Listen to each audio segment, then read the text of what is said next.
of you attended the last SVAMC presentation we gave on arbitrating patent disputes, we really brought things subject to some time constraints up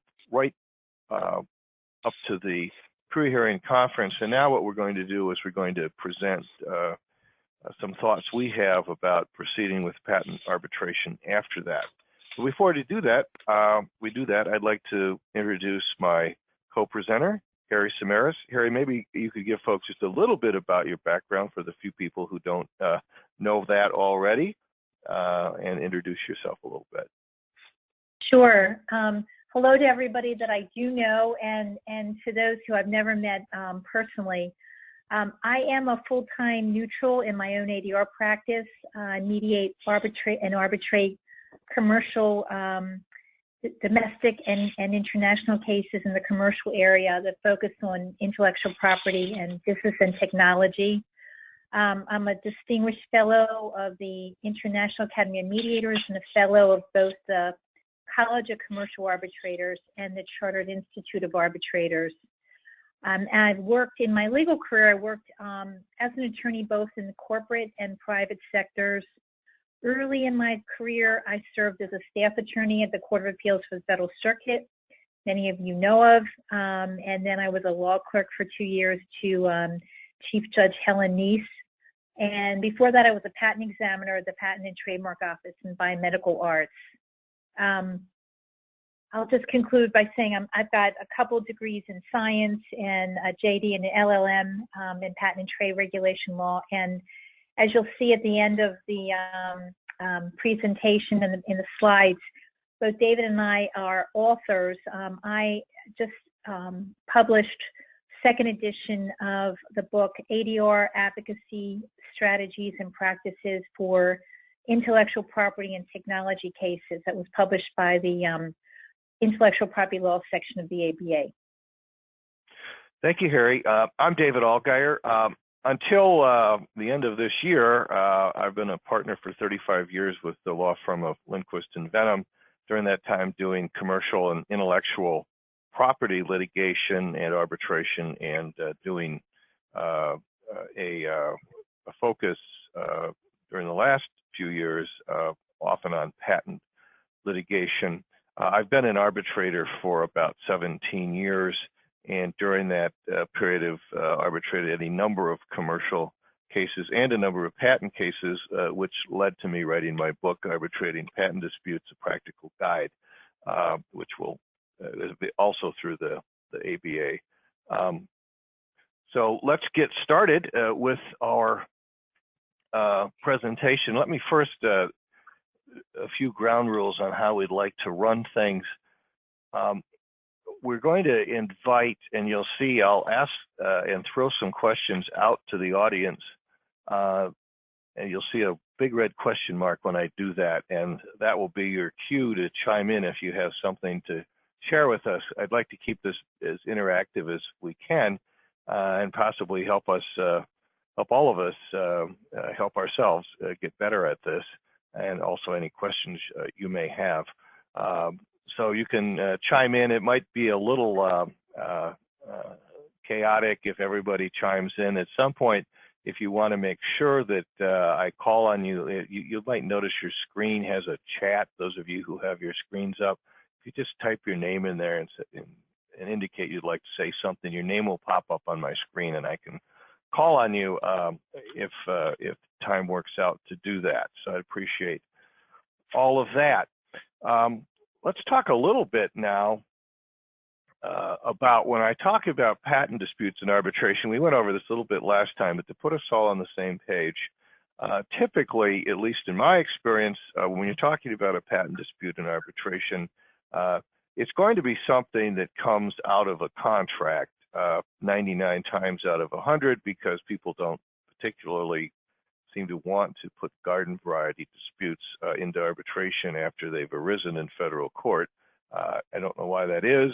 I can imagine, but it's very unlikely, although something I would commend people to think about as a way to be a little more efficient with determining these cases. But anyway, most typically, a patent dispute is going to arise out of a patent license agreement or an agreement that contains license provisions of patents. It may also include other IP and other things as well. But there can also be patent issues coming out of arbitration clauses in employee agreements or invention agreements. I've arbitrated cases that revolved around supply agreements. And also you see these disputes coming out of joint development agreements where you might have the yours, mine, and our question as to who owns what, and those are often ripe for arbitration if they put an arbitration clause in their agreement. These disputes often include other issues, as I said, and one I have in mind really had almost every IP issue you could imagine, although patents were the focus of it. But often when people get in business relationships, there are licenses of things other than patents, and also contractual provisions come in. What we're going to do today, though, is we're going to focus on certain patent-related issues that Harry and I, as we went over this, said, well, here's some sort of specific things that tend to come up in these patent arbitrations that we think is worth sort of alerting you to and discussing with you as we go ahead. And Harry, first, let's talk a little bit about some maybe peculiarities of information exchange in patent cases. And so what I wanted to talk about first is one of the things you can do in a patent case in the information exchange stage, and we touched on this a little last time, but it's really not that hard to sort of set things on autopilot. Now, a lot of it we'll have to say about what happens after the preliminary hearing, and the hearing really has a lot to do with how you've set things up already. So, and sometimes it's too late to take some of this advice, but hopefully this helps everyone see how this is going to fit in when we get to the hearing. And I say setting things on autopilot, and what I have in mind here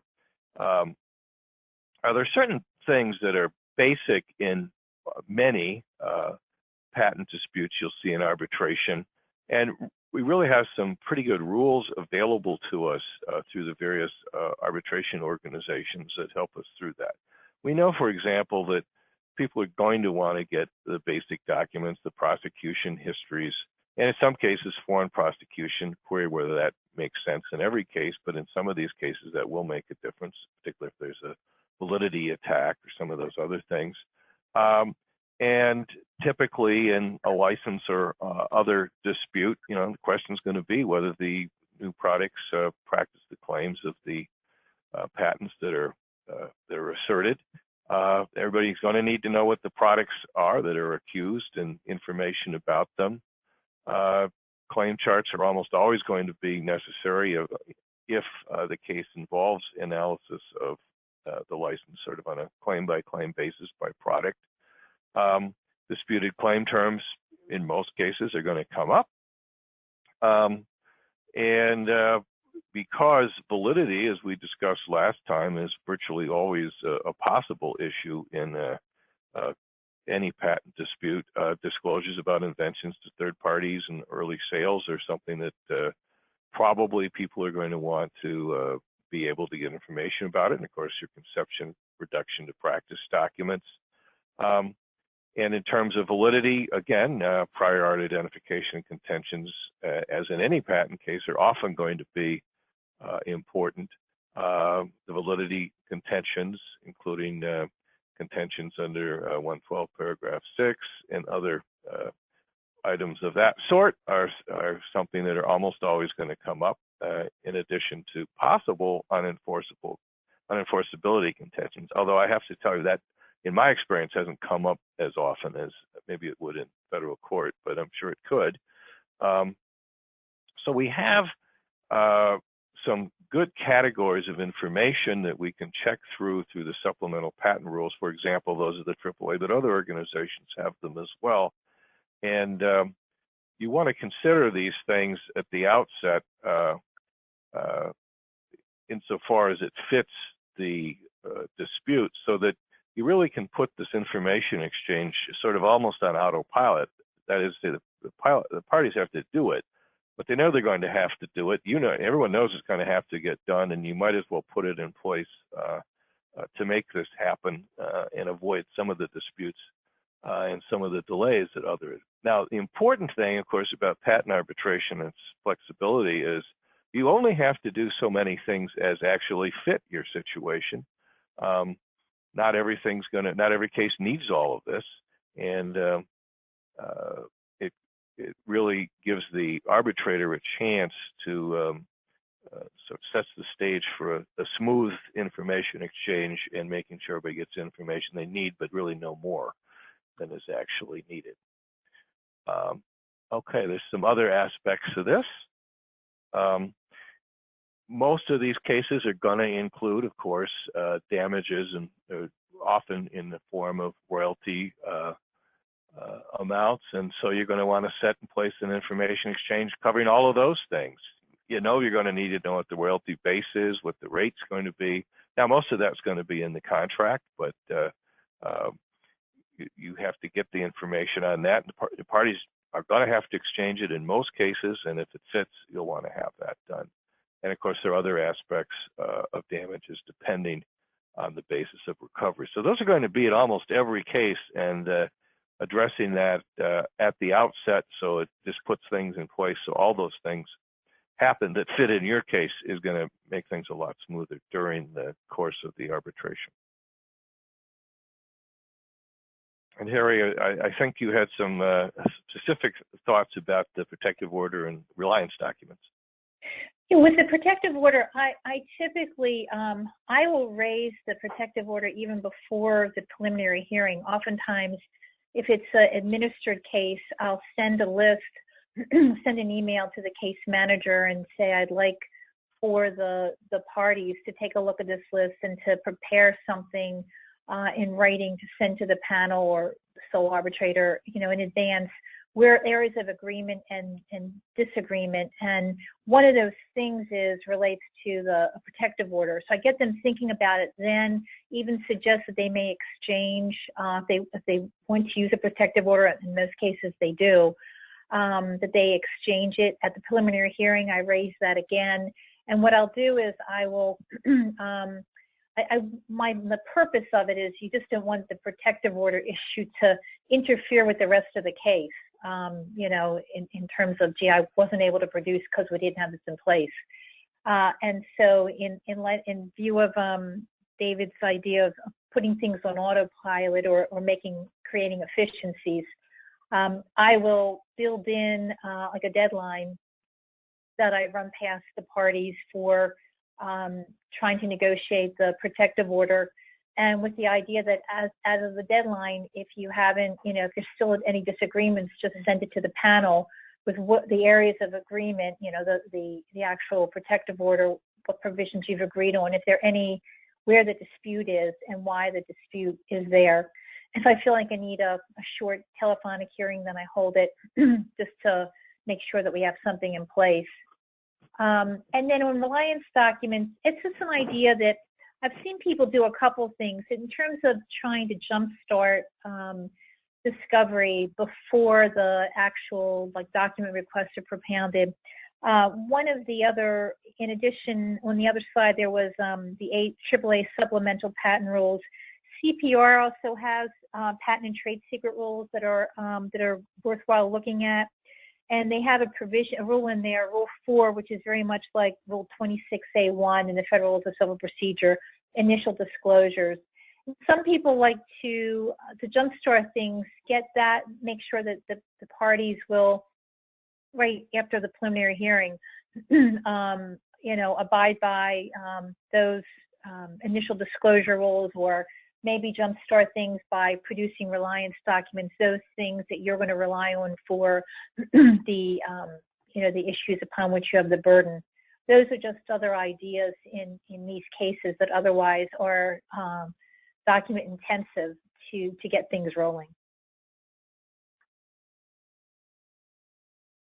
Okay, and of course, during these cases, we might have disputes. And Harry, what's been your sort of experience of how best to deal with information exchange disputes in patent cases in particular, which in my experience, tend to generate those types of disputes.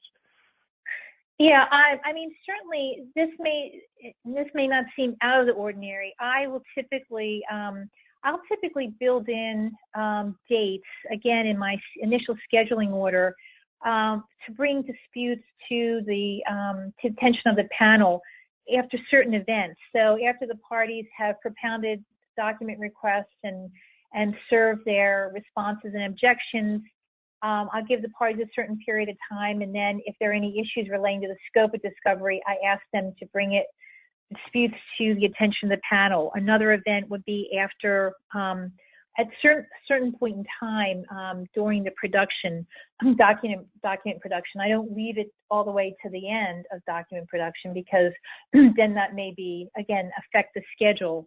The privilege log, I build in dates so that the parties have sufficient time to try to do the activity that they have to do, and try to meet and confer if there's any disputes, and if not, to bring it to my attention. So that's one thing. Then with regard to how I handle the disputes, I will oftentimes ask them, I mean, typically I think in cases like this, you need to have some briefing or something written. It could be in an email, but oftentimes what I'll put in the order is, a couple of pages, not including exhibits like discovery.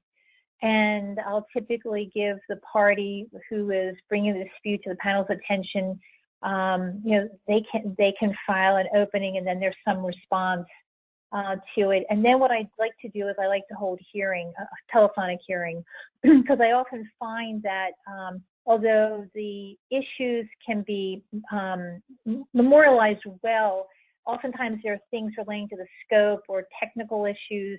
That's where the technology involved and the technology and legal issues come together that really do need kind of edification that can only happen to me when you're speaking with folks. And I oftentimes feel that it's so important, because the decisions that are made at that stage regarding the scope of discovery can really affect the merits later on.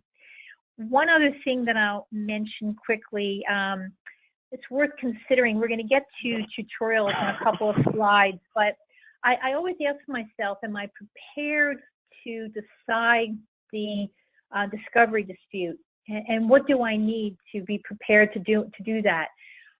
So oftentimes, because I have a technical background and I have probably been engaged because of that background in many cases, but there are oftentimes things that are unique and cutting edge to the things that we're dealing with. And so if I need to, I will kind of start to make an assessment when I look at the initial filings.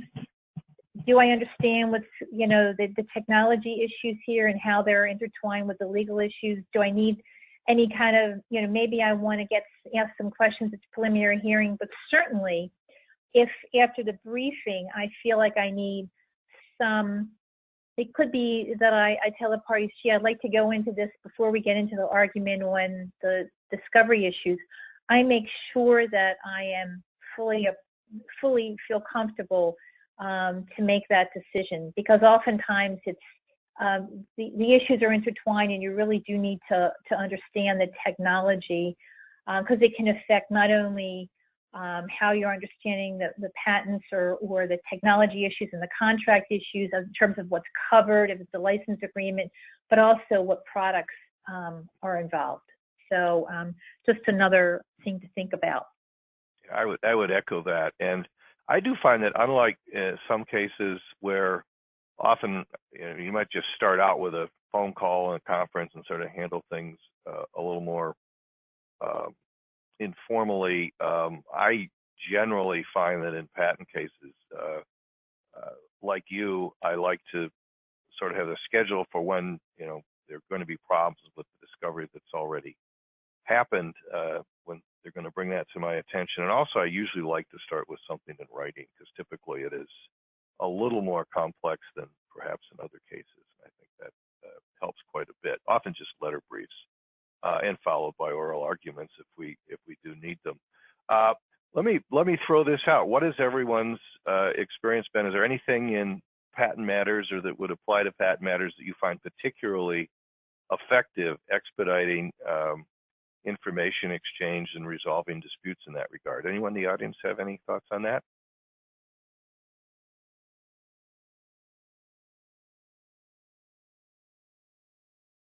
I don't see any thoughts. All right. I did get a question here going back to protective orders. The question is, who enforces the protective orders? Arbitration while the arbitration is pending and the court after that? What are your thoughts on that, Harry? Yes. So one of the things I do is I look over the protective order, and I'm looking to make sure that during the course of the proceedings, then I am the one that they're going to come to, or the panel. And in fact, before I sign off on the protective order, I like to look at it to make sure that I understand it. If I'm going to be enforcing it, I want to make sure it's clear. The other thing I look for is typically the last paragraph, the next last paragraph, an understanding that when the case is over, if there's an issue, that the parties understand that they're going to be, I no longer have jurisdiction over the case and that they have to go elsewhere. So the answer to that good question was, I think, yes. Yeah, and I think it is important to not simply accept whatever the parties might have agreed to, because often you'll get, it's basically, as Harry says, it's sort of a federal court protective order form that doesn't quite fit arbitration. So you'll want to have a look at that. Okay, let's talk about Markman hearings a little more in a patent arbitration. And the first question is, should there even have a separate Markman hearing, and how do you go about deciding that? I can say in my experience, lawyers who are used to litigating these cases in federal court, of course they want a Markman hearing. There's always a Markman hearing. When are we going to have it? And in some cases, that's a great idea. I have had cases where basically the party said, you know, what we need is a Markman hearing, and once we know what these two claim terms mean, we'll know whether they have to pay under this license or not, and that's probably going to resolve the whole case. Often it never quite resolves the whole case, but close, and in that case it did. Other cases, I don't know whether they are always valuable. I had one case, technology was extremely complicated, at least to me, involving biologic stuff, and it made a great deal of sense to, and particularly since the claim construction was it really wasn't the main issue in the case. As to those issues that were there, it made an awful lot more sense to have a lot more background in the technology and the presentations before getting to a couple of the construction issues. It helped quite a bit. So I guess part of the consideration is the parties, you'll find one of them almost always wants to have a Markman hearing, at least one of them.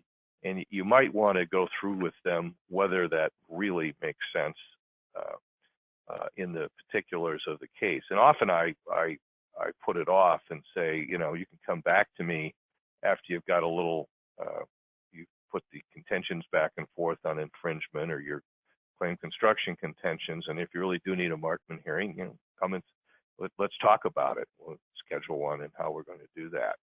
Other cases, again, if it's going to be the whole ball of wax, you probably just want to go ahead and limit discovery to the things that have to do with claim construction. That may be all the parties need to do, and you can be very efficient that way.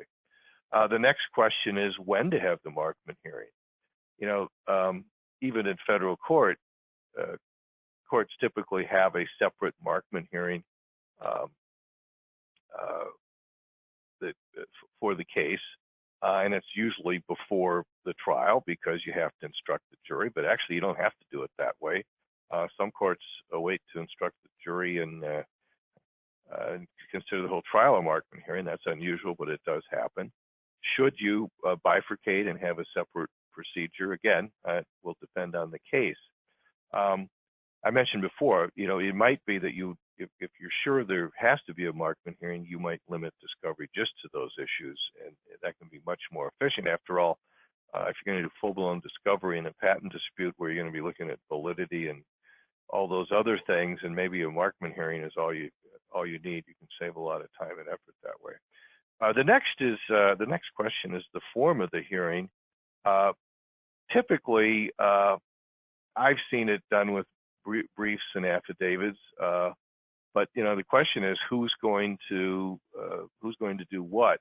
Are the experts going to come and actually testify, as they sometimes do in court? Is it mostly going to be done on briefs and affidavits? And how do you decide that? And Harry, what's your experience been with that typically? In terms of the form of the hearing, oftentimes it will be an oral hearing with some live testimony. It could be with experts. Oftentimes there might be some of the best experts are people from the corporation who have been,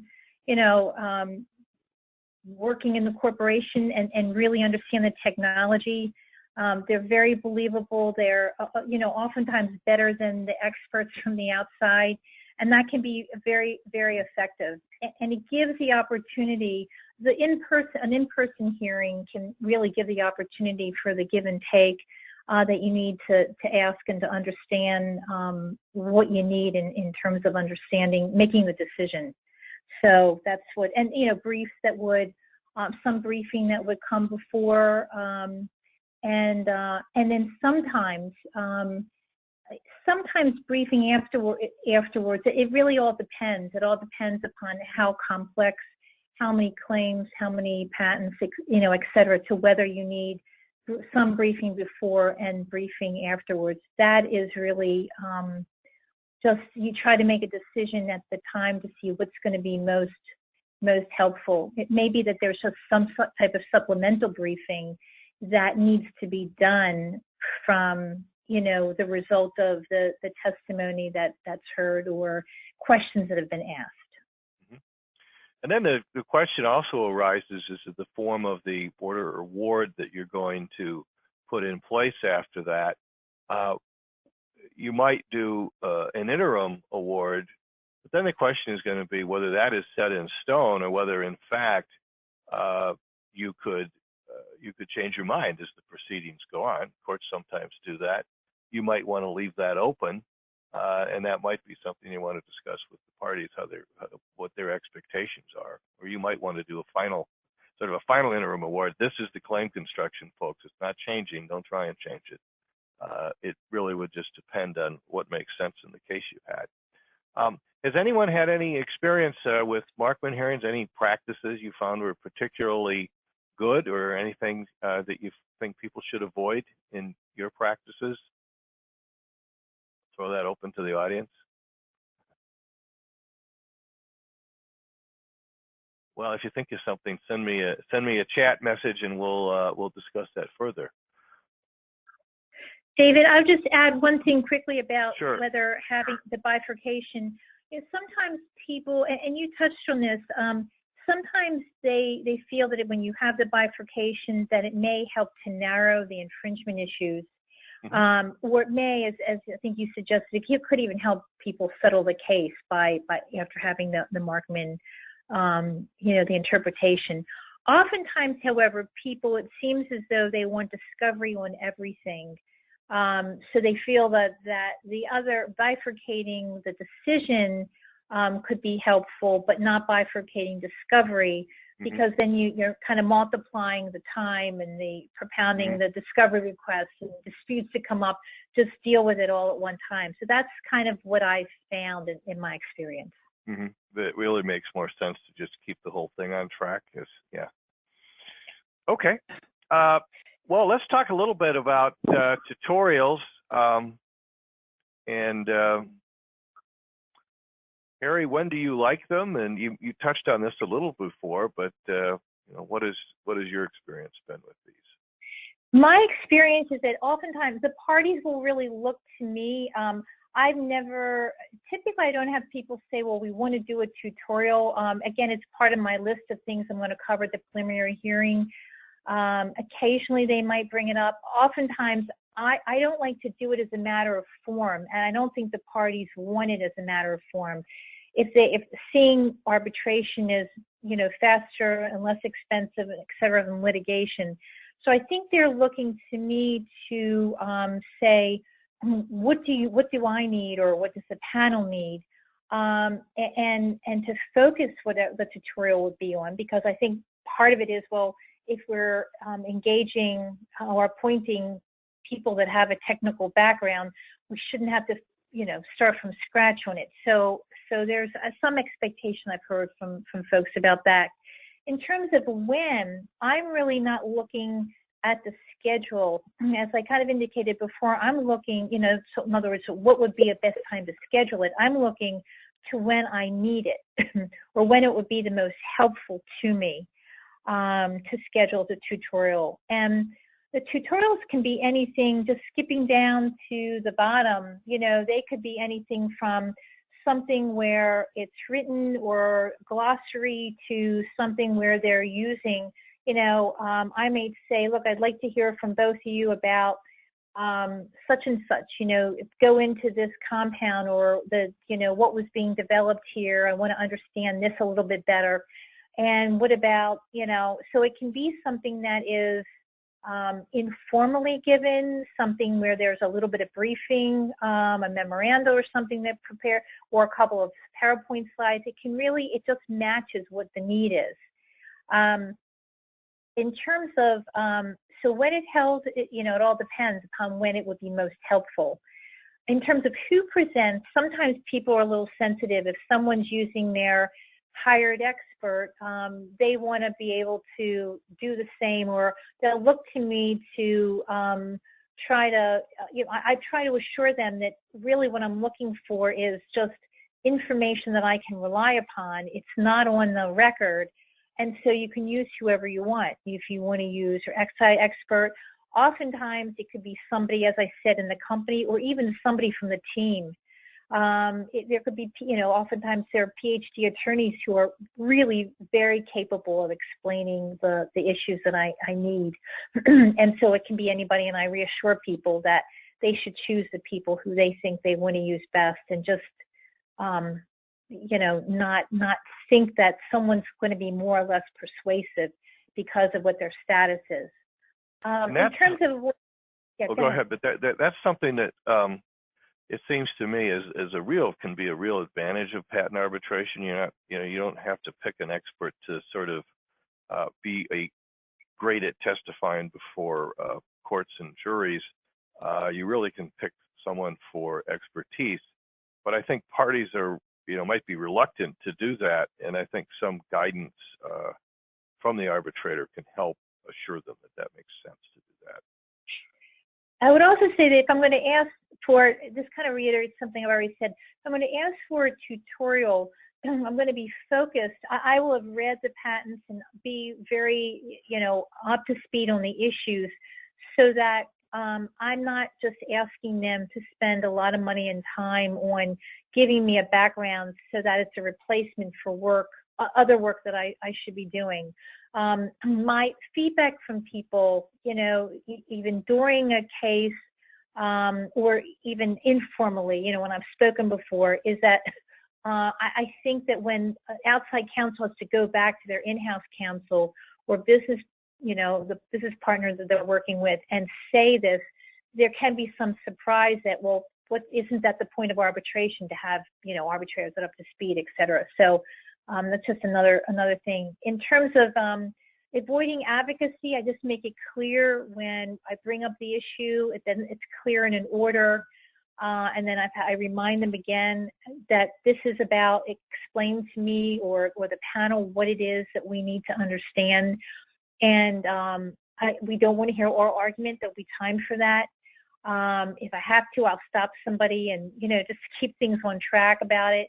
The one thing I will do is context is important. So I make sure that they understand that if they're going to be explaining something, a technological concept, that they should feel free to connect it, put it in context in terms of a patent, a claim, or a dispute or argument. And that seems to work pretty well. Okay, one other thing I might add, we mentioned glossaries. I have had cases where really, I don't know if it was so much a tutorial, but in some of these areas, the language that people use and the terms they use to describe things, particularly in cutting edge areas, folks don't necessarily call things by the same terms, and they use different terms maybe for the same thing. And very often, I find it can be useful to ask the parties to just prepare a glossary. Here are the words we're going to use, and they might use this word in the patent, but we use this word in our discussion of it within the company, or whatever it might be, just so you're not sort of tripped up on the vocabulary, and that can be quite helpful. It might be you can even get them to stipulate to that, although generally getting people to stipulate to much of anything in a patent case often doesn't work, but something to consider. Okay, let's talk just briefly about the final pre-hearing conference. Just a few thoughts. There are a few things that you really will want to put on your checklist of things to address, particularly in patent cases. You want to make sure the background documents are part of the record just by agreement, so you don't have to fool around with having people prove what the file history is and some of those other things, and prior art patents, so you don't have to spend time on that. You might want to make it clear to the parties that yes, your expert reports are going to be exhibits. In federal court, often they're not. It's just not. It's sort of your disclosure, but actually the report doesn't go to the jury. You're going to want the reports and let people know that's happening. I would just go over to questions about use of demonstratives and that sort of thing. How you want your exhibits, books, and exhibits to be used with witnesses. People have a lot of different ways of doing it. You probably have a preference. It's worth telling them about it, so it gets done that way. Often there will be testimony presented by video. There are logistics to address. Counsel can usually work that out, but you want to make sure that they know that they have to do that, and hopefully work that out before the hearing, so you're not having to do that. Particularly how they're going to handle exhibits when they cross-examine somebody by video, how they get them to them, that sort of thing is all, and it's very common in patent cases and something you want to address. You'll want to make sure everyone knows how long they have for openings, if you're going to be strict about the timing. Typically, I like openings, so I like people to do them, and I invite them, but you'll want to get that straight. And of course, there generally are some outstanding issues that you can address before you actually get there for the hearing. They're going to make things go more smoothly. And finally, I think you want to watch out for people. Make sure you anticipate, people just thinking they're going to bring motions in limine. A lot of lawyers that are not used to patent arbitration but are used to patent cases are just going to file a passel of those because that's what they do. You want to head that off at the pass, so you won't be people won't be spending time and money on that unless you think they're a good idea. I've never thought they were, and I make sure that people don't bring them at least without permission. Okay, we talked a little bit about this already, Harry, but the notion of whether experts should be I'll call professional testifying experts or in-house experts. Certainly on the technical side, I think we've discussed that it makes some sense to encourage people to use in-house experts if that makes sense, and that's an advantage of patent arbitration. What about damages experts? Your experience with that, in-house accountants versus forensic accountants? Oftentimes, I would say that an outside damage. I mean, sometimes you'll have two people. You'll have the person inside who works, who understands the business, understands the documents that are turned over in terms of the products and the how the company, I would say, keeps track of products and the costs and things like that. So oftentimes they'll have, it could be the CFO, or it could be somebody else that kind of is I'll say a setup, if you will, for the outside expert. I often find that I've never seen a case where they've used the in-house finance person as the expert. And one of the things that I think, and maybe this is why, but I often find that an outside damages expert who has had experience, who knows the law, they typically keep up with the law, they understand the theories, because the patent damages theories can be very complex, and so they're better able to do the explanation of, but with the setup from the facts that have been given by the finance person from inside, they're able to pull it together in a way that is that the panel can understand from the point of view of the the legal decisions that have to be made. Yeah, I agree with that.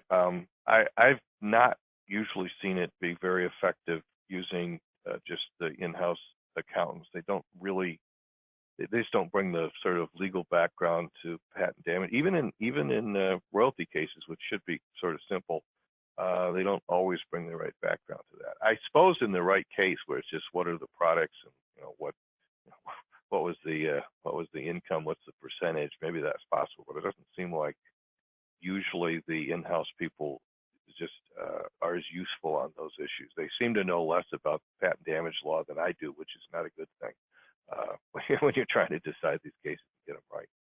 The other thing it seems to me is I always tell people it's very important that they don't just give me one big number and expect me to do the math when I don't go with them on every issue or every product or whatever. It's really important to break it down into the pieces so that, if you award on this but not this, you don't have to go in and do your own complicated analysis, particularly with interest and data accruing and other issues like that. Okay. So I think the only thing I would add is to make sure that you're getting from the expert or maybe post-trial briefing, whatever exactly it is that the panel feels that it needs to make its decision. So in other words, they may have in their mind how they want to present the information, but at least before I'm going to put pen to paper, I want to get at some point in time, if I haven't already, I'm saying, the information that I need in a form that I need it. Right, and the only way you get that is asking people for it or sensitizing them to that, because you often don't, particularly in damages. We talked a little bit about statutory requirements last time. There's a couple of points I wanted to make on this. As the arbitrator, the statute that allows patent matters to be arbitrated particularly says that the arbitrator, if raised by a party, has to consider certain defenses, which you'll see listed on the screen: non-infringement, invalidity, failure to comply with Section 112. Section 251, the reissued patent, is too broad. The other thing, of course, and I find people tend not to know this, you will because you've been listening to us here, but the whole idea that the award is not enforceable until the director is given a notice of it in writing, I find that many parties don't know that. And frankly, I didn't until I've been in the middle of a couple of these. And then the question arises as to the role of the arbitrator in all this. I mean, should the arbitrator be actively bringing all this to the attention of the parties, or does that feel like you're putting your finger on the scale a little bit and helping somebody to go over these? I sort of err on the side now of just mentioning these things and how they're going to be dealt with, so that it doesn't get in the way. But I don't know. What do you think, Carrie? Is that something the arbitrator just remains mum about, and the parties can work this all out themselves? And if they don't know about it so much, too bad? Or it's something that I don't typically raise with parties, and I guess what because I think it's something that is something that they ought to address themselves. So I don't typically raise it with them. And in terms of, earlier we were talking about the protective order, that too is something that I suggest oftentimes in these cases. I can't think of any case in which they haven't, executed or given me a protective order.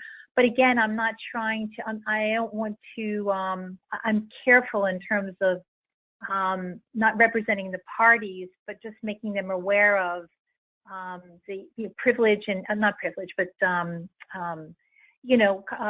confidentiality issues. Because again, and this is a whole other subject, but the rules are different from, in terms of the protection over the proceedings and who's protected and the documents that are exchanged, et cetera. So I try not to tread too heavily on that because the parties' counsel should know that. Right. Okay. Let's talk a little bit.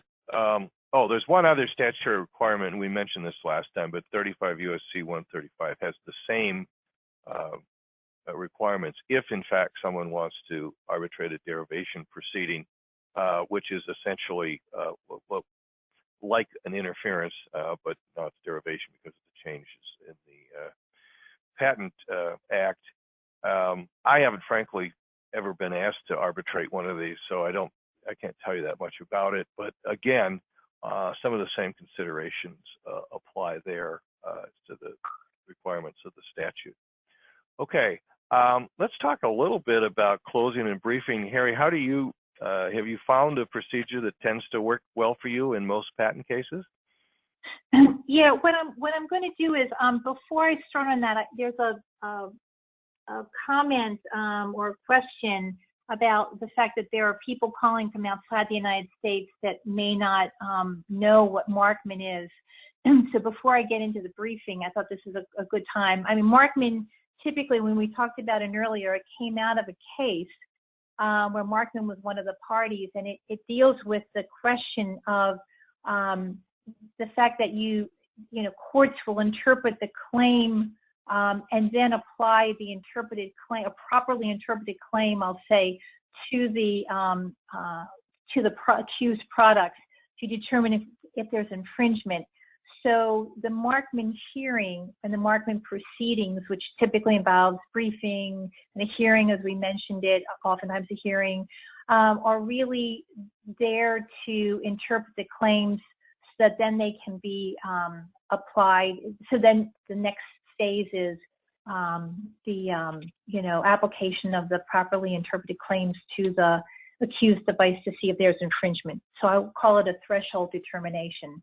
When the case came out, was decided many years ago now, district courts, said, well, we can do it in a bifurcated way. We can do it early in the proceedings, and then we'll deal with infringement later, or we can do it all at the same time. So it gave district courts the freedom to do it, to hold the Markman hearing when interpreting the claim terms whenever they want it.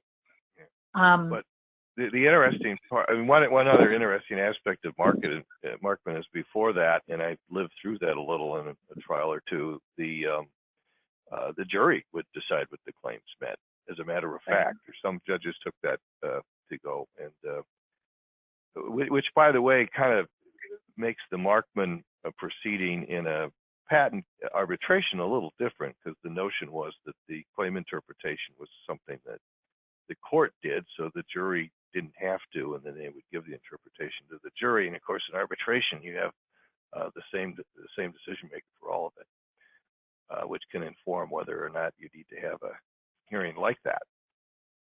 Okay. So with closing,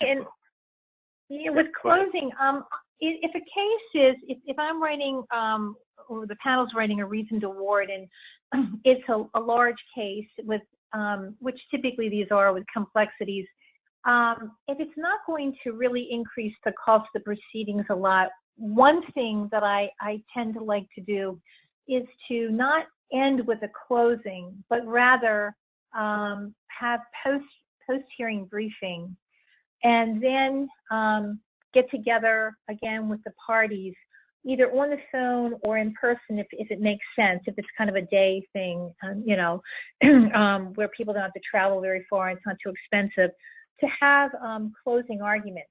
And I find that it gives, and I do find that counsel really do appreciate that, because it gives them time to think about how they want to present the case.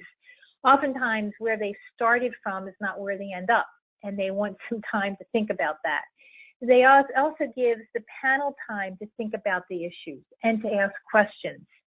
that are thoughtful. And, many times counsel have really appreciated that opportunity and have encouraged the, panel questions. I think if a panel is just going to get together again and not ask very many questions, then that's, I don't think that that's worthwhile. So when I suggest this, it's with the idea that it would be a fairly hot panel, that's going to be hot, meaning with a fair amount of questions to ask.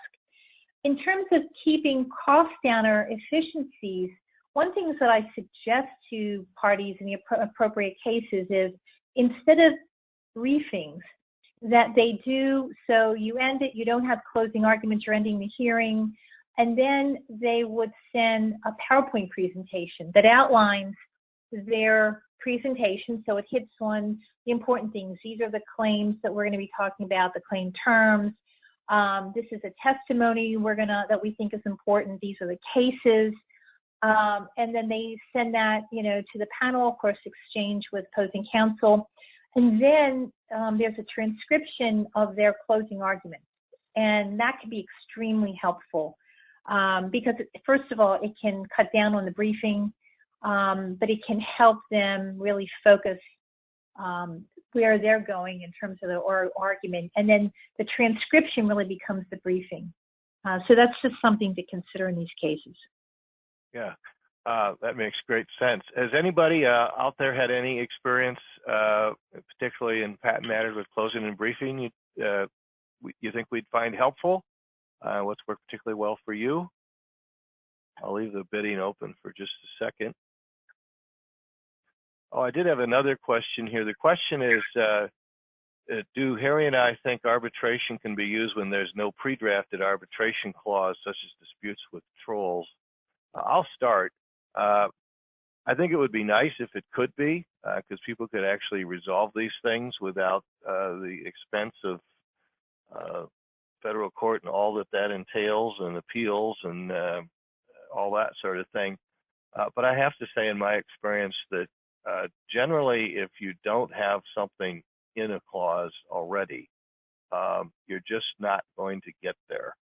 One party or the other generally is going to see the advantage of a jury trial, where they can maybe make the case about something about emotion and who's the good guys and who the bad guys, as opposed to the technical aspects of the dispute.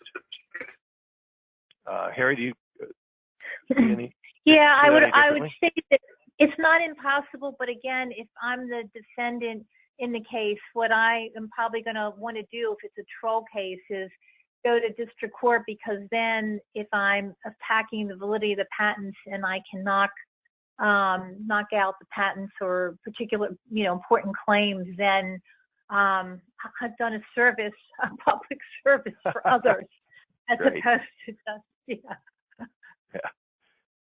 we're nearing the end of our time, but let me get to, we talked a little about the form of award. The one thing I did, when last we discussed this, I'd mentioned that it might make sense in the patent case, particularly a smaller case, to have a special verdict-like award as opposed to a full-blown reason award. After all, that's what you get from a jury, or would get from a jury in federal court anyway.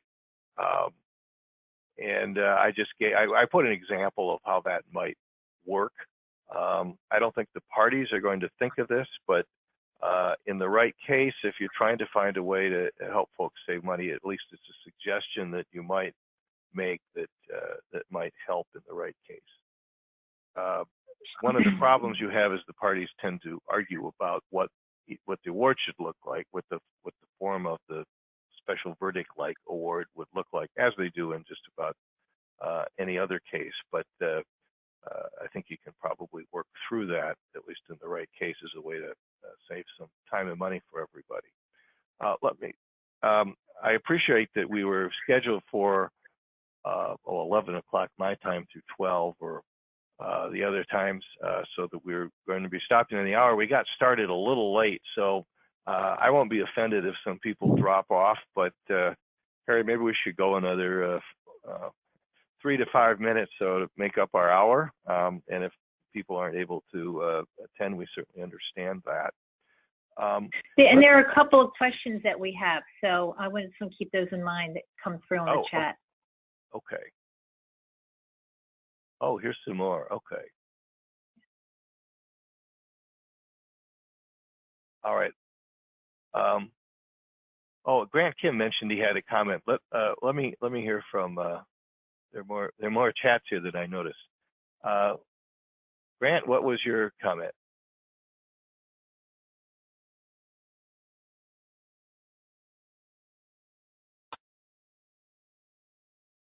I guess technically we're not able to get that on the air. I'm sorry about that. Okay. Oh, here you are. You got me?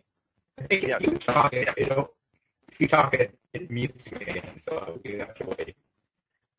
Anyway, just briefly on closing, one of the things that I found out in patent cases and other cases is that actually rather than having one side stand up for an hour and talk and the other side stand up for an hour and talk, just have a list of issues that's given to the parties in advance, and then have one side talk about the first issue, the other side talk about the first issue, discuss the first issue, which may be, I don't know, like construction or infringement.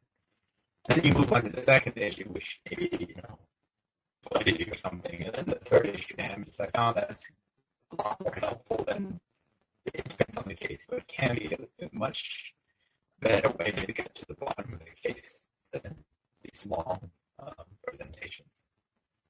I'm having a little trouble hearing the audio, but I think that the comment was it works well in some cases to have to go, instead of just one party does a closing or makes their presentation. That's probably also true in the Markman hearing. Begins with one of the issues in the case. That party addressed the issue, the opponent addressed the issues, and then they go issue by issue. That way, it makes it easier to follow and a little more orderly. I think that's what the comment was from what I could hear. Okay, we had. I want to talk a little bit about attacks on the award. There are very limited grounds on the FAA for attacks on awards. I don't think we need to worry too much about corruption or fraud. Just don't do it. Probably, and this side gives you the very narrow grounds for attacking awards, but it's something to have in mind. And probably the most promising grounds for attacking awards that I've seen in the research I did for my book and otherwise are evident partiality, and really that stems from disclosure issues. And we all know you have to be careful about that. But if you look at the case law and so forth, not disclosing relationships is still fertile ground for the reward being undone. And that's probably the one to worry about the most. And of course, the other thing is things like socializing at the hearing or making it appear at least that the arbitrator is not impartial. That probably isn't going to get your award undone, but it can give grounds for attacking the award, and to the extent you can avoid any allegation of impartiality by your behavior and the way you conduct things, you'll want to do that.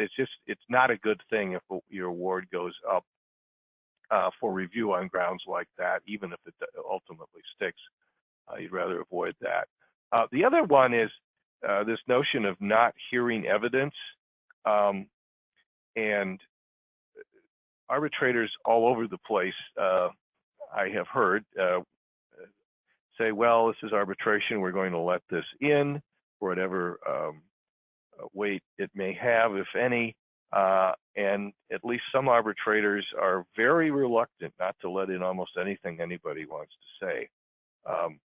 But there is the practical issue of hearings becoming sort of interminable if you don't exclude the evidence. So I'm curious, and I'll start with Harry, how you kind of draw that balance. Do we always have to hear everything anybody wants to put into evidence, or how should we handle that? I think in my experience, sometimes I've balance the fairness. You know, if something, for example, if there's an issue where, or evidence that is either cumulative, I've tried to curtail that if I believe it's cumulative, and I would put that on the record. And fairness, oftentimes that comes up to play, particularly if it's a surprise, you know, where somebody's trying to raise something or get something in that was a surprise to the other side. Those are things that, and if I'm going to curtail evidence being brought, I make sure that I've had the time to think about it and would put on the record, you know, because of the attacks on the award, I would put on the record all of hear from both parties fully, and then put my thoughts on the record if it's a real-time thing. And certainly if it's in an order and I'm curtailing the, you know, evidence, meaning in let's say a motion in limine that occasionally is brought up, I make sure that I clearly put my thoughts on the record. Yeah, okay, and that makes sense. You know, I can say that the few times I've had people attack my awards, sometimes the case is so big they're just bound to do that. There's enough money involved, they're just going to do it. But in at least some, the failure when you make a sort of bright line rule and say, no, I'm just not letting that in. That doesn't make any sense to me. There's usually, in my experience, a way to handle that. Not necessarily in every case, but where you can sort of convince people to just move on, or maybe let them make an offer and have enough so that you've sort of considered letting it in and not just said, no, that's just inadmissible. I don't want to hear any more about that, which tends to set people off. There are other ways to handle that with a little more finesse, I think. At least I've tried to learn that over the years. Okay, anyone in the audience have an idea on drawing that balance, or any war stories to report? We are getting the chat pretty well, but not so much the comments. Okay. Maybe we should go to, are you going to go to, there's a question from Tom Creel. Yeah, let's go to that. Do you have that up? Maybe you could read that. I do.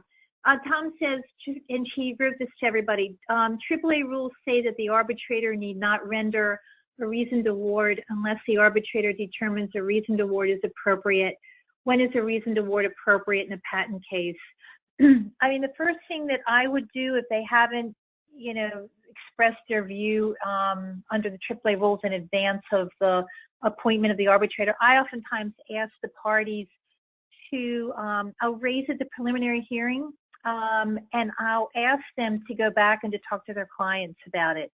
And then I'll ask them to put something, you know, in writing to me to whether they want a reasoned award and why, or they don't and why. And then I consider that. And that's what I typically do. I mean, one situation may be if the parties have been, I've had situations where the parties are embroiled in all kinds of cases along their lifetime, you know, patent infringement cases. And so I might feel if the parties, one party wants it, the other party doesn't, I might consider the fact that it may help them, you know, put to bed this particular dispute and these particular patents if they hear if they see something, a reasoned award in writing. So that may be one of the reasons why. Another the reason is that, you know, when you think about it, as I mentioned earlier, my background, I was, you know, in-house counsel. And so, you know, when you're an arbitrator and you're sitting through these and you're looking in the eyes of the client, you know, this is their day in court. So writing something, giving some reasons are also appropriate when they spent the time and money on this. And they may, pardon me, the legal people may need to take that back to the business people. So I am sensitive to those issues also. We had a comment from, I think it was from Steve Gilbert, who mentioned he actually had a case where it was arbitrated under a submission, so there wasn't a pre-existing arbitration clause, which disproves at least a little bit my theory that that's very rare, but it happened in his case. And both sides simply wanted a simple yes or no. They were licensee and licensor and wanted to preserve the relationship, so they weren't interested in any more than just a yes or no, and let's just get to the answer, which I can imagine could happen in some cases. And I certainly would follow that cue if that's what the parties wanted to do. I think we've pretty well run out of time. We had a couple more grounds for discussion, but I think we've used our hour up, and appreciate everyone's patience. We had some technical issues at the beginning and apparently some on the audio in the middle, and apologize for that. But I hope you found our discussion useful, and I at least am certainly happy to discuss with anybody who wants to talk about it with me. This is one of my favorite topics. Harry, I very much appreciate your input and insights into this, and also the insights we got from everyone participating in this. We promised that we'd tell you more about our books. Here they are. Both are available through ABA Publishing at shopaba.org. If you feel compelled to learn more about these topics. And thank you so much for listening, and we will sign off.